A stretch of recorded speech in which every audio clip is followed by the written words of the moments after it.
everyone, welcome to SustainCast. I'm Layan Abo Shkier. Today I'm joined by Mohammad BinGhatti, the chairman of Binghatti Holding. Thanks for being with us. Thank you for having me. It's a pleasure. Of course, and we're so happy to have you with us here today at the summit. Can you tell us how do you think about what do you think of the summit so far? How has it been going? I think the summit has been absolutely wonderful, and it's done a really good job at addressing the topic of sustainability, at its core value. And I think, as time goes by, the people are realizing how important this topic is worldwide. And I think this whole event today has done a great job at addressing this topic and brought very good experts and industry experts around this topic. And really, it's been a very insightful time for us here. That's great. And you talked how today was like all about sustainability, and people, organizations as well, they define sustainability differently. So can you tell us how do you define sustainability? I think, it's a very diverse and a very large topic, but if I were to sum it up in one word, for me, it's lifestyle. Sustainability is a lifestyle, and you can adopt that lifestyle in different aspects of your life.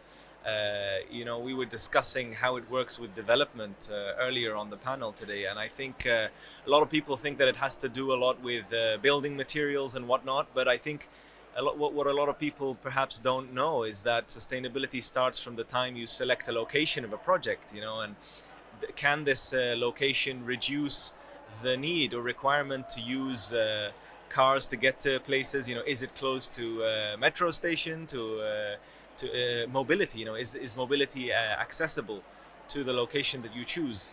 And I think other things like finding ways to reduce consumption of things like water consumption, energy, waste.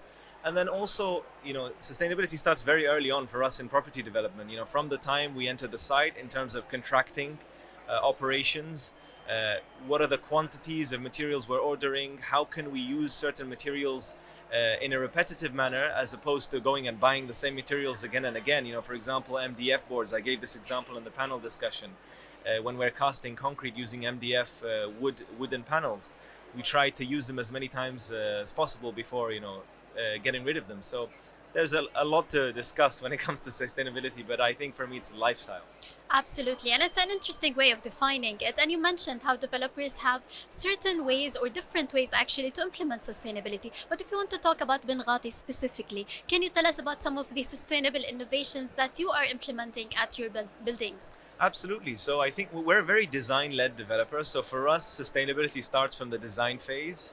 And we also discussed this earlier in the panel. We look at a design strategy known as passive cooling strategy. So we start thinking from the time we're designing a tower or a building, what sort of orientation am I going to place the tower in relation to the sun path diagram? Can I achieve passive cooling strategies in terms of shading of green spaces without having to build pergolas or things that protect from sun glare? We look at things like the UV value of our materials, like glass, the SRI sort of value of the paintwork that's being used in a building.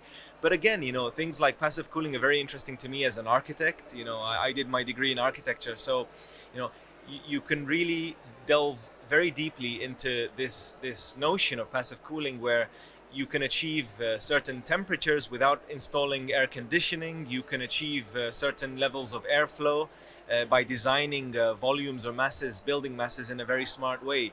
So I think that's where sustainability starts for us as a developer. As I mentioned, choosing the location right, studying sun path diagrams, orienting your building in a certain manner, and then it goes into things like what sort of materials you're using, what sort of fixtures, water fixtures, that work on motion sensor, using motion sensor technology for things like lighting, air conditioning for public spaces where if there's no motion and no people, then it's unnecessary to have air conditioning.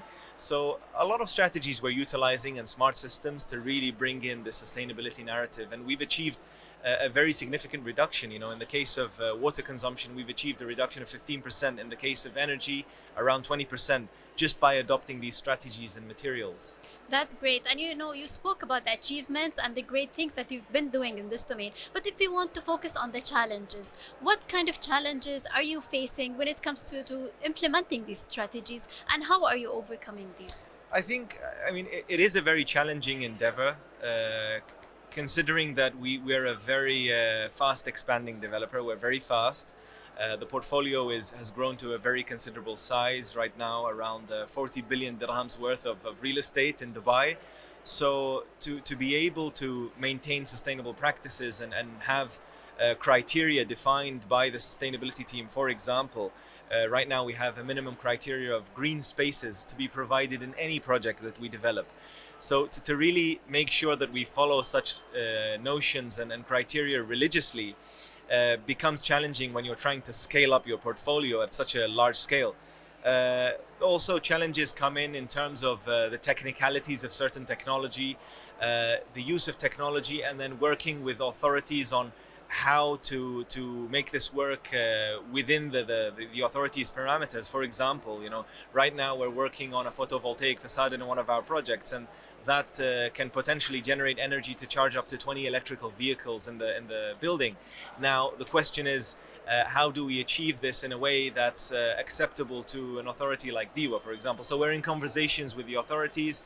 It's very enjoyable, actually. I mean, yes, it's new. It's perhaps a challenge for us because it's the first time we delve into such endeavors. But I think it's, you know, once we achieve it successfully, it's something we'll be very proud of. Absolutely, and I really look forward to this, especially that I can see how passionate you are. I can sense how passionate you are when it comes to this regard. Thank you. Thank you so much for sharing these insights with us, and really look forward to seeing the projects coming up. Thank you very much. Pleasure. Thank you. Thank you.